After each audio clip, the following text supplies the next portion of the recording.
Makanya orang kalau jalankan syariat, thariqah hakikah betul, jadi muslim itu indah. Lihat Mbah Hasyim Asy'ari loh, enggak neko-neko toh? Enggak neko-neko. Lihat itu para ulama, enggak neko-neko. Enggak bicara aneh-aneh itu. Ini anak muda sekarang sok gaya belajar agama sithik ngomongnya aneh-aneh. Saya ketemu dengan makhluk serba hijau. Jubah hijau. Bajunya hijau. Sejadahnya hijau. Waktu malam hari waktu saya zikir, tiba-tiba muncul. Masya Allah. Langsung merasa wali. Saya udah wali Allah, udah ditemui dengan sosok gaib. Waduh. Setan loh Mas. Belum tentu itu orang baik, belum tentu itu malaikat, belum tentu wali. Bisa jadi setan nyamar. Oh, setan tuh nyamar pakai jubah model apapun bisa kok. Bisa. Habib punya dalil. Oh, punya. Satu contohnya kisah Syekh Abdul Qadir Al-Jilani. Enggak nanggung-nanggung. Malam gelap gulita peteng dedet, Syekh Abdul Qadir Al-Jilani masuk hutan yang sangat rimbun. Jadi siang saja peteng, apalagi malam. Siang saja cahaya matahari itu susah nembus rimbunnya pepohonan. Apalagi malam. Masuk begitu tiba-tiba hutan belantara jadi terang benderang seperti padang Sahara jam 12 siang. Padangnya luar biasa.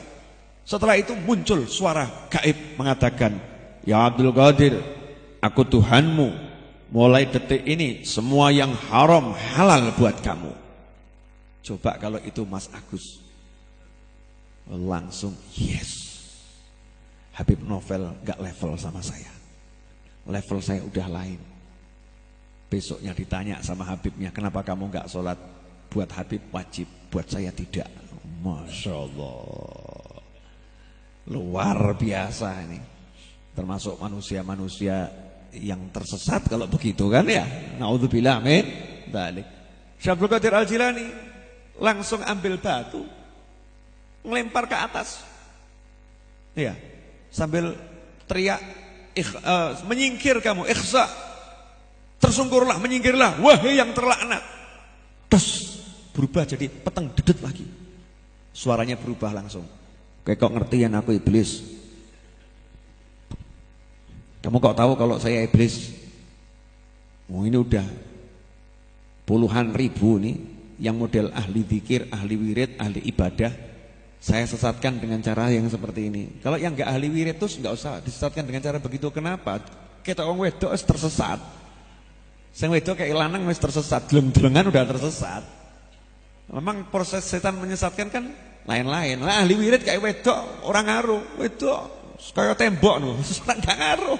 Kalau jenengan kan masih ngaruh, wong tuwek ngaruh sama nang sing nom. Ini beda. Ini dikasih perempuan gak ngaruh, kasih minuman keras gak ngaruh, kasih duit gak ngaruh, zikir terus. Setan godanya lain. Karena orang-orang begini kan senangnya apa nih ahli zikir nih? Penampakan. Wah, kasih penampakan sama setan, muncul penampakan. Ini banyak yang tersesat model begitu tuh. Ya, besoknya sholatnya diwung-wung. Kenapa? Petunjuk dari guru saya. Setan guru nih. Gak ada Kanjeng Nabi ngajari sholat aneh-aneh. Sholat diwung-wung.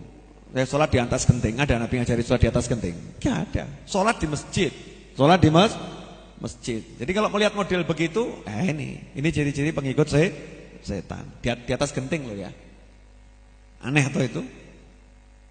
Jangan yang aneh.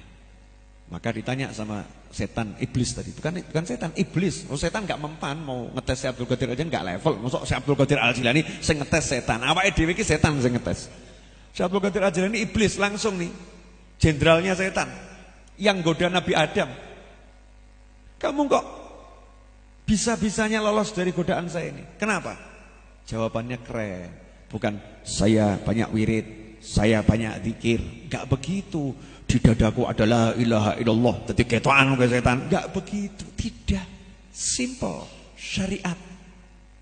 Ilmu. Ya, syariat ilmu. Apa kata Syekh Abdul Qadir Al-Jilani? Dalam syariatnya Allah Ta'ala tidak pernah yang haram berubah menjadi halal untuk siapapun. Dari situ aku tahu engkau adalah iblis. Selesai. Gak ada loh ya. Barang haram jadi halal gak ada. Loh Beb, katanya orang kalau kepepet Tidak ada makanan selain makanan yang haram, misalnya babi gitu. Di Padang Sahara adanya babi, itu halal makan babi, Bib. Siapa yang bilang? Makan babi sampai kapanpun hukumnya haram. Tapi karena dia itu kepepet, gak ada makanan lain kecuali babi, haramnya tetap haram, dosanya diampuni. Itu kalau cukup nyambung nyawa. Nyambung nyawa bagaimana? Ya sesendok 2 sendok nyambung nyawa. Lah kalau 5 piring ya dosa. Enak ya tambah enak ya. Dosa. Tetap haramnya jadi tetap berdosa. Nah, ini syariat ini, syariat. Jadi yang menyelamatkan lagi-lagi apa? Ilmu syariat. Makanya orang yang tidak mau belajar ilmu syariat dengan maksimal enggak mungkin bisa jadi wali Allah. Syarat jadi wali Allah adalah dia mantap dalam syariatnya. Karena itu disebutkan oleh para wali, Allah tidak pernah mengangkat orang bodoh jadi walinya. Contoh, jenengan mau angkat gubernur, mosok mulih sing bodoh. Angkat wali kota, milih sing bodoh. Ya enggak toh ya. Anda bos mau ngangkat manajer, ya milih yang pintar.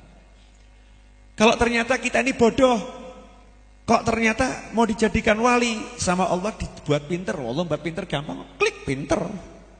Lah kalau manajer, bos pengen ngangkat karyawannya terpercaya, ada karyawan terpercaya tapi bodoh, mau diangkat jadi manajer, dipanggil, kamu ikut kursus bentar ya, tak kursus no, ya tak ajari, cekelen dadi manajer awakmu. Paham? Jadi maksud saya ngomong begini apa? Jangan tergoda dengan penglihatan, penampakan, ya pemunculan dan lain sebagainya. Anda tekun belajar syariat, itu keramatnya ngungkuli sing mabur, ngilang dan lain sebagainya. Tapi kurang asik, Bib. Kan enggak kelihatan keramatnya. Loh, nafsu ini. Ini udah terbujuk setan. Ya udah terbujuk setan. Paham enggak maksudnya? Jadi misalnya Anda kok belajar ngapalkan hadis Arba'in Nawawiyah. Kan enggak ketokan keramatnya nih, enggak ketokan keramatnya. Ini lebih utama daripada Anda bisa terbang. Karena semakin mantap di syariat, nanti akan semakin hebat dia dapatkan hakikat. Nah, hakikat yang hebat itu bukan bangsanya terbang, itu terbang terbang mabur, jalan di atas air itu, ya Allah. Buat para wali itu head tahu head. Bahasa Indonesianya head apa? Head kan bahasa Arab. Bahasa Indonesianya apa? Menstruasi itu bahasa Inggris atau Indonesia? Indonesianya apa? Datang bulan. Kok aneh ya? Bulan datang kok piye carane ya? Bulan gudene sakmono teko ya. Makanya sampai grojos getih. Karena bulannya datang ke perutnya, akhirnya keluar darah banyak. Begitu Mbak. Datang bulan. Saya mau nanya Mbak, datang bulan itu enak atau enggak enak? Enggak enak atau? Enggak enak. Jijik atau enggak jijik? Jijik kan? Darah head itu jijik enggak itu? Jijik.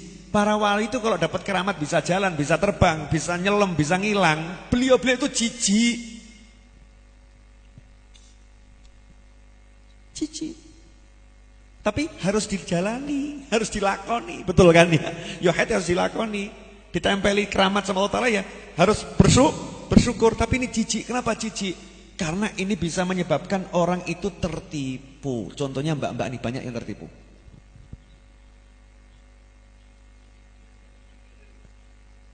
Bagian mana, Bib? Syariat orang head gak boleh sholat, betul kan? Dan tidak ada bayaran untuk meninggalkan sholat karena head, betul kan? Betul? Iya. Kalau puasa kan bayar, tapi kalau sholat kan tidak. Nah, jenengan-jenengan itu kalau lagi head, bahagia karena nggak sholat atau sedih? Alah gaya, mau gaya gitu ya. Tambah ngomong kok, yes, subuh nanti tidak perlu sholat, tidur yang nyenyak. I am head. Ya itu tertipu. Tertipu sama apa namanya? Sama headnya kan akhirnya berhenti di situ kan, berhenti di head. Ya dianggap ini nikmat tuh head. Terus orang gelo. Mestinya kan subuh ya tetap bangun, enggak sholat ya wirid, enggak sholat dzikir. Headnya dijadikan alasan untuk meninggalkan kegiatan ibadah di subuh, pagi, dini hari. Luar biasa. Banyak yang seperti itu, banyak. Nah ini ada orang yang ketempelan tadi itu, ketempelan dikasih karena dia jalankan syariat dan sebagainya, tempelan bisa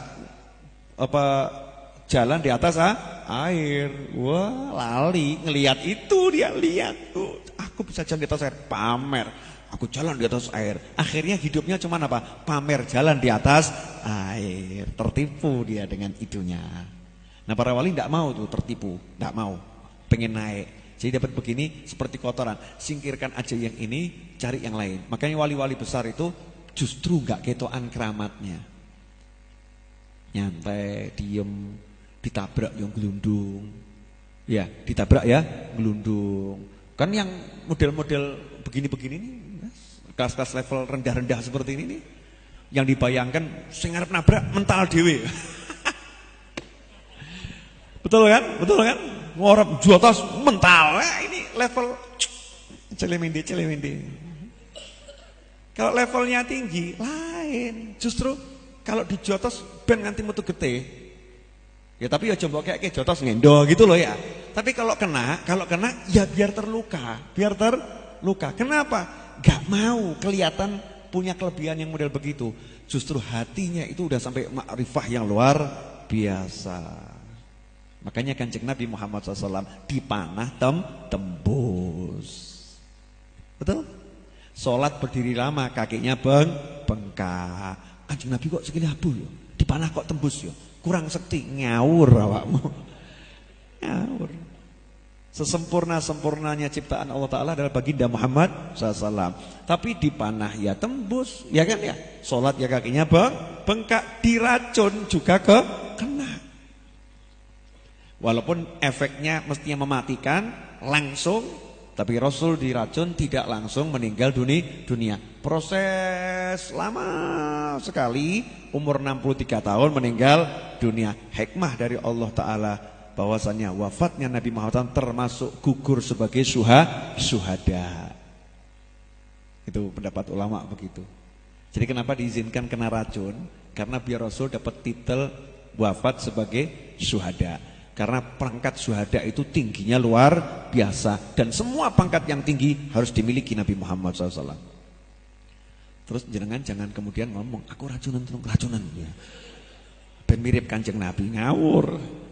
Gak boleh begitu. Ya, jadi Rasulullah ngerasain, semua itu dirasain. Ya, semua dirasain, dinikmatin. Nah itu hakikat ma'rifah. Bisa sabar ketika kakinya bengkak.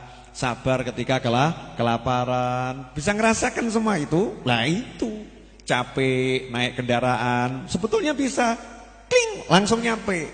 Tapi pilih capek-capek naik kendaraan. Karena apa? Ada kesabaran di situ. Ada ujian dalam perjalanan itu yang menyebabkan naik levelnya cepatnya luar biasa. Maka beliau tidak tergoda menggunakan keramatnya. Nah kecuali dipakai itu biasanya kalau untuk urusan darurat nolong orang. Kalau untuk dirinya sendiri tidak dipakai. Dah, semakin lama nanti semakin banyak rahasia terungkap.